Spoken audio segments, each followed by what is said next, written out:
నా పేరు చప్పాలి శంకర్రావు. నేను ఉక్కుంపేట మండలం పీసా కమిటీ మండల అధ్యక్షుడు. ఇటీవలే ఈ ప్రభుత్వం మెగా డిఎస్సి నోటిఫికేషన్ చేయడం జరిగింది. మెగా డిఎస్సి నోటిఫికేషన్లో గిరిజనులకు ఫ్రీ అన్యాయం జరిగింది. కాబట్టి మన జియో నెంబర్ 3 అనేటువంటిది పటిష్టంగా అమలు చేయాలి.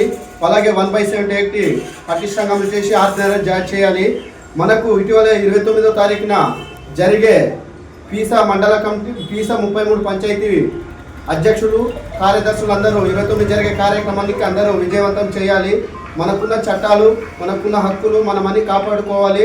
అలాగే 29 జరిగే కార్యక్రమానికి విజయవంతం చేయడానికి ప్రజా సంఘాలు, ఉద్యోగ సంఘాలు, యువకులు, యూత్ అందరూ సహకరించాలని కోరుకుంటూ ఈ కార్యక్రమానికి 29 జరిగే కార్యక్రమానికి అందరూ విజయవంతం చేయాలని కోరుకుంటూ నేను సెలవు తీసుకుంటున్నాను. అందరికీ నమస్కారం. నా పేరు సాగర పలకొండ.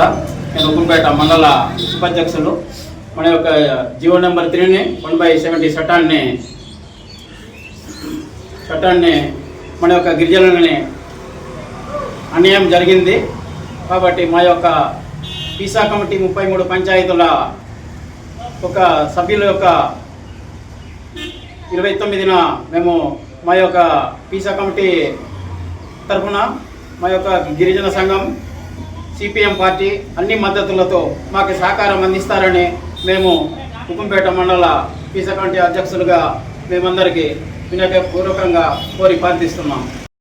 నా పేరు జల్లి వెంకటరమ్మ, ఉక్కుంపేట మండల పీసా ప్రధాన కార్యదర్శిని.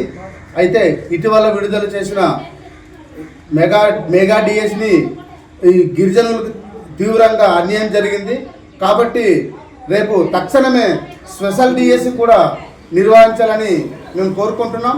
లేదనుకుంటే మేము తీవ్రంగా ఖండిస్తున్నాము. ఈ డిఎస్సి స్పెషల్ డిఎస్సిని తీయకుండా ఉన్నట్లయితే మేము ప్రజా సంఘాలందరూ కూడా మేము తీవ్రంగా ఖండిస్తున్నాం. దీనికి అందరూ కలిసికట్టుగా డిఎస్సి తీయాలని కోరుకుంటున్నాం. కాబట్టి దీన్ని పెద్ద ఎత్తున మేము సంఘీభావం తెలుపుతున్నాం. రేపు 29న కూడా ఉక్కుంపేట పీసా మండల 33 పంచాయతీలు పీసా కార్యదర్శి, ప్రెసిడెంట్ అందరూ కూడా దీన్ని విజయవంతం చేయాలని కోరుకుంటున్నాం. అలాగే నిరుద్యోగులు, అలాగే చాలామంది ఉన్నారు యువత, వీళ్ళందరూ కూడా ఈ యొక్క కార్యక్రమానికి జయప్రదం చేయవలసిన కోరుతున్నాం. రేపు 29 కాదు, రేపు 2వ తారీఖున మనము మన గిరిజనులకు జరిగిన అన్యాయాన్ని రేపు ఏజెన్సీ బంద్ జయప్రదం చేస్తున్నాం. మీరందరూ కూడా జయప్రదం చేయవలసిందిగా కోరుతున్నాం. Thank you.